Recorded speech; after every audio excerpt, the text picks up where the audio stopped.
讲到囝生少的问题，也影响到本地已经是人口流失的偏乡地区。亲像嘉义梅山的太和国小，已经是连续2冬无1年的学生入学啊。今仔日也带观众朋友来去看偏乡的困境。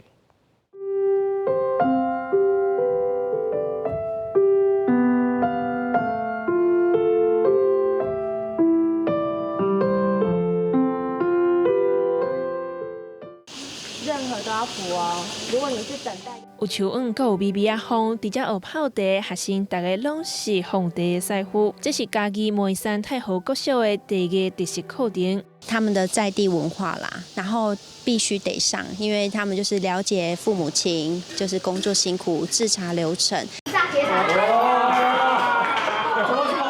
太和国小为800风灾当中开好，老师在意重点来打造精彩的课程。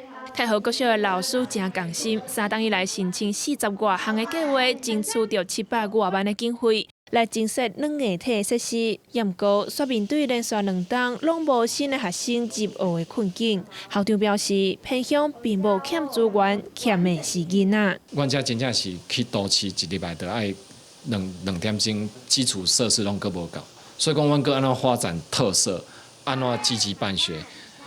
生活条件不方便啊，距离远，你讲要吸引外地的囡仔来读，真正足大的困难。全台亲像太和国小同款，强烈做是一度偏远的小学，总共有109间。伫咧囝生少和偏乡的人口流失的趋势之下，这学校大部分拢面对着无学生的问题。教育部对此吧作出回应。我们就有6个县市。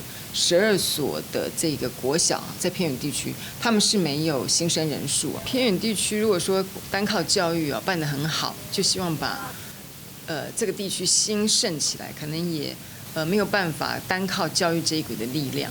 那所以近期大家都在谈到这个地方创生了。地方创新需要资源的整合，嘉义梅山偏乡的4间学校联合成立第3水教育资源中心，这是第1个设伫咧偏乡的教育资源中心。要安怎运用资源来发展学校的特色，是目前上重要的课题。希望囡仔倒来，阮当然就希望的啦，要克服的条件是足庞杂的啦，嘿。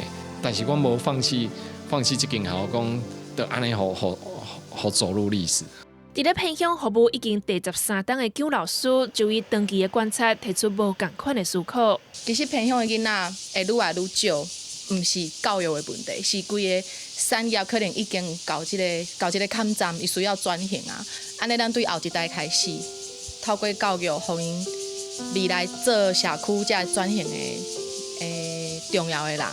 安尼社区一旦若转型成功，因就有留落来的理由，有留落来的本钱。偏乡学校的问题，毋那是伫咧教育，是整体地方发展的大问题。老师引入各种公家私人的资源，都是望会当改变偏乡产业衰退、人气落空的命运，互偏乡不再是偏乡。